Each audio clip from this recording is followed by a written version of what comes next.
Le mungongo et le violon sur un même tableau, deux instruments de musique d'univers différents, l'Occident et l'Afrique se rejoignent sur ce plateau. C'est à ce juste titre que deux artistes peintres gabonais, Maurice Olimbo et Patrick Luambe, se retrouvent sur cette exposition vente qui a lieu depuis le 14 décembre et ce jusqu'au 21 décembre au Radisson Blu. Ensemble, découvrons leur tableau.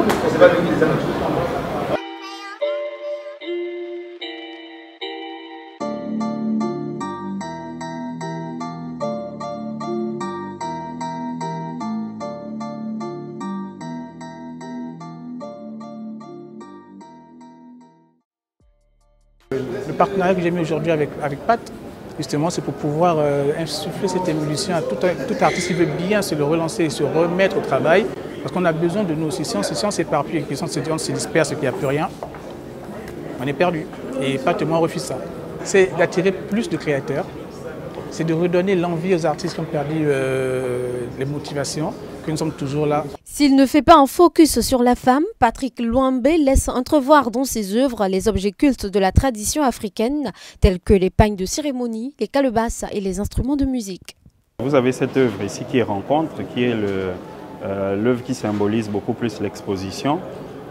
C'est une rencontre musicale, d'accord? C'est une rencontre interculturelle. Ici, nous avons le violon et dans une autre dimension, vous avez le mungongo, c'est-à-dire l'arc musical de chez nous. Les sonorités sont différentes, mais parfois les messages sont les mêmes. Donc c'est cette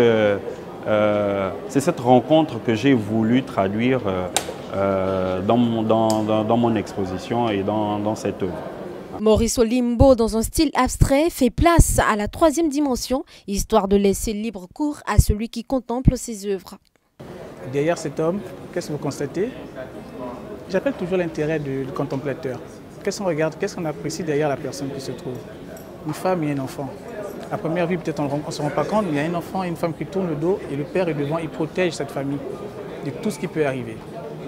Voilà. D'où le thème, la responsabilité. Une responsabilité qui est remise en cause quant à la valorisation de l'art au plan national. Déjà, il n'y a plus de contact entre notre espace, instance administrative de tutelle et nous. Il n'y a pas de communication, il n'y a rien du tout. Les artistes sont dans leur atelier, ça travaille. Tous les jours que Dieu fait. Tous les jours. Où est l'implication de notre ministère de la Culture là-dedans? Il n'y a rien du tout.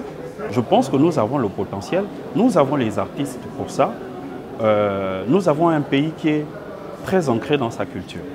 Nous avons des cultures qui sont diverses. C'est un potentiel.